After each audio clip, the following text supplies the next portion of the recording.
Hi everybody. Had some technical difficulties, and some of you got to see some of the videos that are going to end up in the bloopers reel that were supposed to be made private, where I got cut off by the phone and the dog and all kind of stuff like that, and that will end up in the year-end blooper reel, I have no doubt. But anyway, we're Bridges in Madison County, the second chapter, which is called Francesca. And we were halfway through. They were on their way out to see Rosamond's Bridge. Her and Robert Kincaid. They just discussed, that she's married, but pretty much keeping it pretty low-key and casual stuff at this point. Alright, Francesca Johnson, farmer's wife, rested against the dusty truck seat, smoked a cigarette, and pointed. There it is, just around the curve. The old bridge, peeling red in color, tilting slightly from all the years, sit across a small stream. Robert Kincaid had smiled then. He quickly looked at her and said, "It's great, a sunrise shot." He stopped 100 feet from the bridge. And got out, taking the open knapsack with him. "I'm going to do a little reconnaissance for a few minutes. Do you mind?" She shook her head and smiled back. Francesca watched him walk up the country road, taking a camera from the knapsack and then slinging the bag over his left shoulder. He had done that thousands of times, that exact movement. She could tell by the fluidity of it. As he walked, his head never stopped moving, looking from side to side, then at the bridge, and then at the trees beyond the bridge. Ginger, stop! I'm not kidding. Sorry about that, folks. What was that, 2 minutes? Once he turned and looked, as he walked, his head never stopped moving, looking from side to side, and then at the bridge, and then at the trees behind the bridge. And once he turned and looked back at her, his face serious. In contrast with the local folks who fed on gravy and potatoes and red meat 3 times a day for some of them, Robert Kincaid looked as if he ate nothing but fruit and nuts and veggies. Hard, she thought. He looks hard, physically. She noticed how small his rear was in his tight jeans. She could see the outlines of his billfold in the left pocket and the bandana in the right one, and how he seemed to move over the ground with unwasted motion. It was quiet. A red-winged blackbird sat on the fence wire and looked in at her. A meadowlark called from the roadside grass. Nothing else moved in the white sun of August. Just short of the bridge, Robert Kincaid stopped. He stood there for a moment and then squatted down, looking through the camera. He walked to the other side of the road and did the same thing. Then he moved into the cover of the bridge and studied the beams and floor planks, looked at the stream below through a hole in the side. Francesca snuffed out her cigarette to the ashtray, snuffed out her cigarette in the ashtray, swung open the door, and put her boots on the gravel. She glanced around to make sure none of her neighbors' cars were coming, and walked toward the bridge. The sun was a hammer in late afternoon, and it looked cooler inside the bridge. She could see his silhouette at the other end until he disappeared down the incline toward the stream. Inside, she could hear pigeons burbling soft in their nests under the eaves, and put the palm of her hand on the side planking, feeling the warmth. Graffiti was scrawled on some of the planks. Jimbo / Denison, Iowa. Sherry plus W. Go Hawks. The pigeons kept on burbling softly. Francesca peeked through a crack between 2 of the side planks, down toward the stream where Robert Kincaid had gone. He was standing on a rock in the middle of the little river, looking toward the bridge, and she was startled to see him wave. He jumped back to the bank and moved easily up the steep grade. She kept watching the water until she sensed his boots on the bridge flooring. "It's real nice, real pretty here," he said, his voice reverberating inside the covered bridge. Francesca nodded. "Yes, it is. We take these old bridges for granted around here, and don't think much about them." He walked to her and held out a small bouquet of wildflowers, black-eyed Susans. "Thanks for the guided tour," he smiled softly.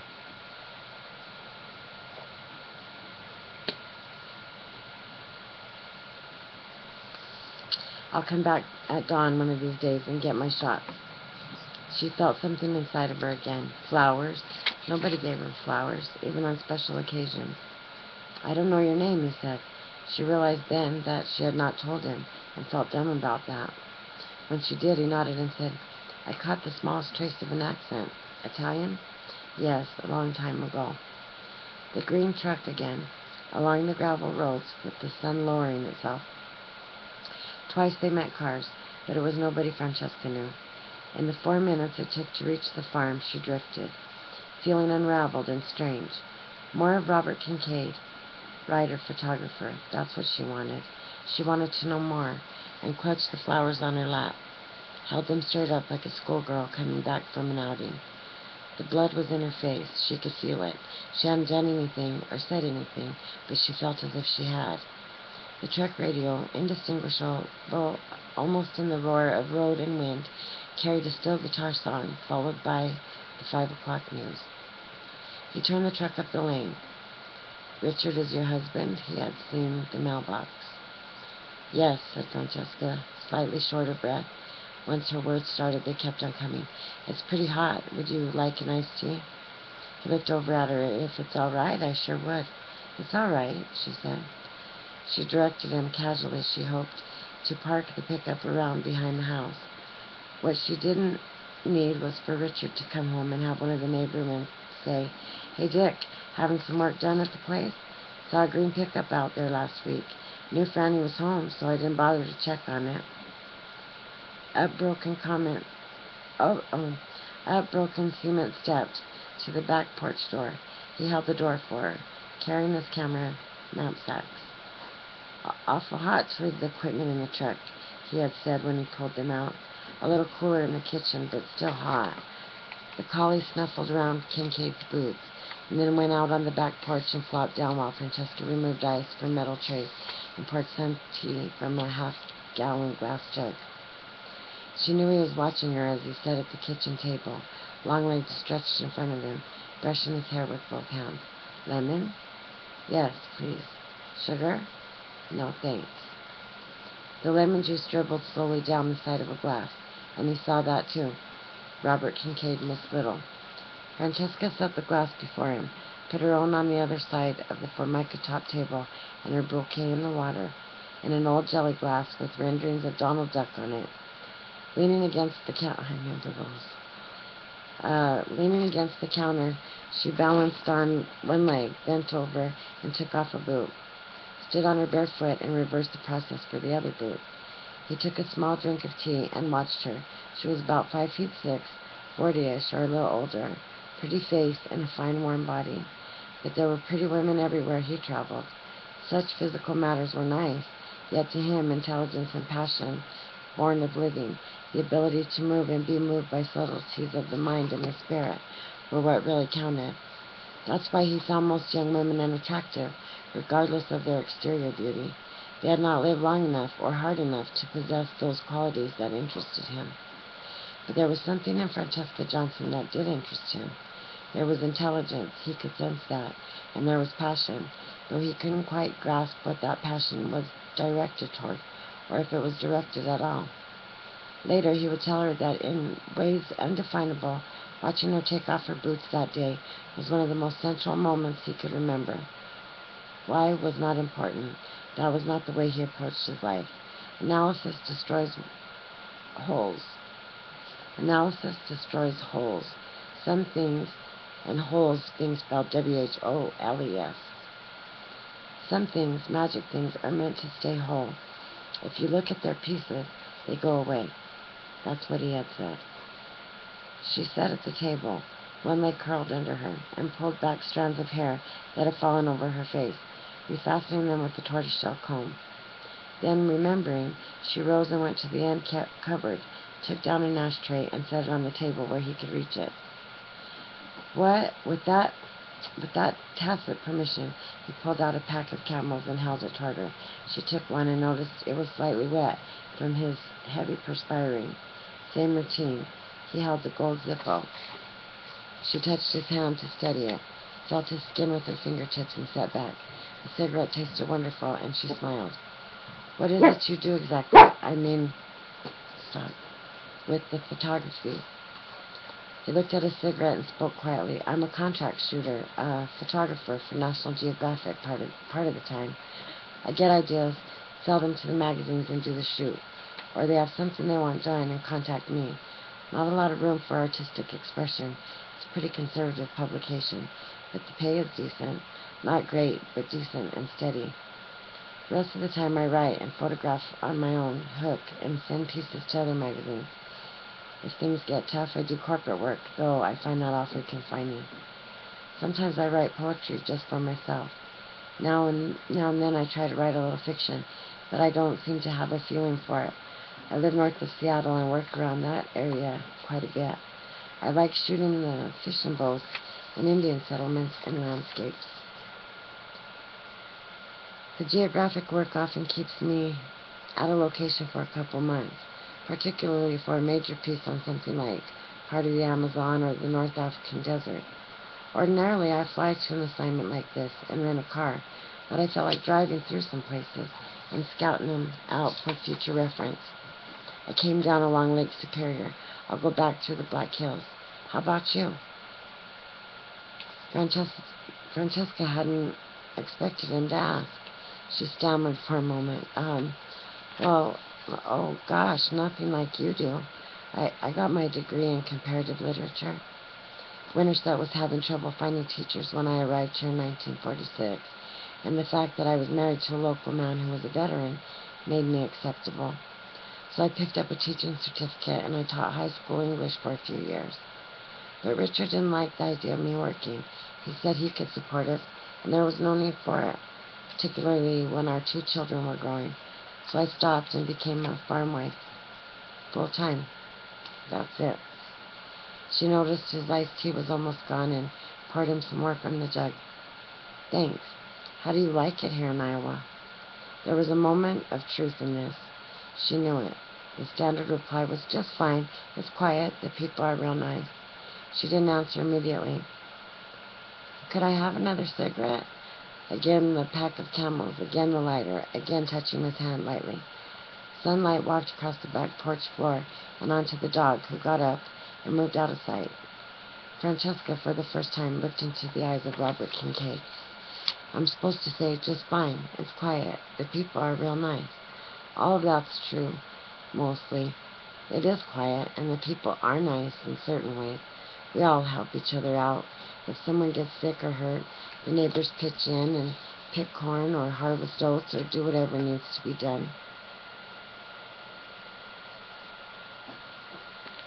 In town, you can leave your car unlocked and let your children run without worrying about them.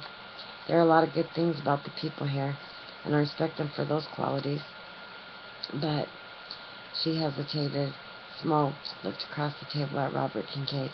It's not what I dreamed about as a girl. The confession, at last. The words had been there for years, and she had never said them. She had said them now to a man with a green pickup truck from Bellingham, Washington. He said nothing for a moment. Then, I scribbled something in my notebook the other day for future use. Just had the idea while driving along. And that happens a lot. It goes like this. The old dreams were good dreams. They didn't work out, but I'm glad I had them. I'm not sure what that means, but I'll use it somewhere. So I think I kind of know how you feel. Francesca smiled at him. Then for the first time she smiled warm and deep, and the gambler's instincts took over. Would you like to stay for supper? My family's away, so I don't have too much on hand, but I can figure out something. Well, I get pretty tired of grocery stores and restaurants, that's for sure. So if it's not too much bother, I'd like that. You like pork chops? I could fix that with some vegetables from the garden. Just the vegetables would be fine for me. I don't eat meat. I haven't for years. No big deal. I just feel better that way. Francesca smiled again. Around here, that point of view would not be popular. Richard and his friends would say you're trying to destroy their livelihood. I don't eat much meat myself. I'm not sure why. I just don't care for it. But every time I try a meatless supper on the family, there are howls of rebellion. So I've pretty much given up trying. It'll be fun figuring out something different for a change. Okay, but don't go to a lot of trouble on my account. Listen, I got a bunch of film in my cooler. I need to dump out the melted ice water and organize things a bit. It'll take me a little while." He stood up and drank the last of his tea. She watched him go through the kitchen doorway, across the porch, and into the yard. He didn't let the screen door bang like everyone else did, but instead shut it gently. Just before he went out, he squatted down to pet the collie, who acknowledged the attention with several sloppy licks along his arms. Upstairs, Francesca ran a quick bath, and, while drying off, peered over the top of the cafe curtain toward the farmyard. His suitcase was open, and he was washing himself, using the old hand pump. She should have told him he could shower in the house if he wanted. She had meant to, balked for a moment at the level of familiarity that implied to her, and then, floating around in her own confusion, forgot to say anything. But Robert Kincaid had washed up under worse conditions, out of buckets of rancid water in Tiger Country, out of his canteen in the desert. In her farmyard, he had stripped to the waist and was using his dirty shirt as a combination washcloth and towel. A towel, she scolded herself. At least a towel. I could have done that for him. His razor caught the sunlight where it lay on the cement beside the pump, and she watched him soap his face and shave. He was, there's the word again, she thought, hard. He wasn't big-bodied, a little over 6 feet, a little toward thin, but he had large shoulder muscles for his size, and his belly was flat as a knife blade. He didn't look however old he was, and he didn't look like the local man with too much gravy over biscuits in the morning. During the last shopping trip to Des Moines, she had bought new perfume, Winsong, and she used it now, sparingly. What to put on? It didn't seem right for her to dress up too much since he was still in his working clothes. Long-sleeved white shirt, sleeves rolled to just below the elbows, a clean pair of jeans and sandals. The gold hoop earrings, Richard said, made her look like a hussy, and a gold bracelet. Hair pulled back with a clip, hanging down her back. That felt right. When she came into the kitchen, he was sitting there with his knapsack and cooler, wearing a clean khaki shirt with the orange suspenders running over it. On the table were 3 cameras, 5 lenses, and a fresh pack of Camel. The cameras all said Nikon on them. So did the black lenses, short ones and middling ones, and a longer one. The equipment was scratched, dented in places, but he handled it carefully, yet casually, wiping and brushing and blowing. He looked up at her, serious face again, shy face. "I have some beer in the cooler. You like one?" "Yes, that would be nice." He took out 2 bottles of Budweiser. When he lifted the lid, she could see clear plastic boxes with film stacked like cordwood in them. There were 4 more bottles of beer inside besides the 2 he removed. Francesca slid open a drawer to look for an opener, but he said, "I've got it." He took the Swiss Army knife from its case on his belt and flicked out the bottle opener on it, using it expertly. He handed her a bottle and raised his in half salute. To covered bridges in the late afternoon, or better yet, on warm red mornings. He grinned. Francesca said nothing but smiled softly and raised her bottle a little, hesitantly, awkwardly. A strange stranger. Flowers, perfume, beer, and a toast on a hot Monday in the late summer. It was almost more than she could deal with. There was somebody a long time ago who was thirsty on an August afternoon. Whoever it was studied their thirst, rigged up some stuff, and invented beer. That's where it came from, and a problem was solved. He was working on a camera, almost talking to it, as he tightened a screw on its top with a jeweler's screwdriver. I'm going out to the garden for a minute. I'll be right back." He looked up. "Need help?"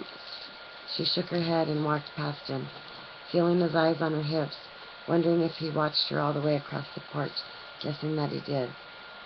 She was right. He watched her, shook his head, and looked again. Watched her body, thought of the intelligence he knew she possessed, wondered about the other things he sensed in her. He was drawn to her, fighting it back. The garden was in the shade now. Francesca moved through it with the dishpan done in cracked white enamel. She gathered carrots and parsley, some parsnips, and onions and turnips. When she entered the kitchen, Robert Kincaid was repacking the knapsack, neatly and precisely. She noticed. Everything obviously had its place, and always was placed in its place. He had finished his beer, and opened 2 more, even though she was not quite done with hers. She tilted back her head and finished the first one, handing him the empty bottle. Shh, Ginger! God, stop. Can I do something, he asked. You can bring in the watermelon from the porch and a few potatoes from the bucket out there. He moved so easily that she was amazed at how quickly he went to the porch and returned, melon under his arm, 4 potatoes in his hand. Enough? She nodded, thinking how ghost-like he seemed. He set them on the counter beside the sink, where she was cleaning. What was that at? 20 minutes or so. Where she was cleaning the garden vegetables, and returned to his chair, lighting a Camel as he sat down. How long will you be here? She asked, looking down at the vegetables she was working on. I'm not sure. This is a slow time for me, and my deadline for the bridge pictures is still 3 weeks away. As long as it takes to get it right, I guess. Probably about a week. Where are you staying? In town? Yes, little place with cabins. Something or other motor court.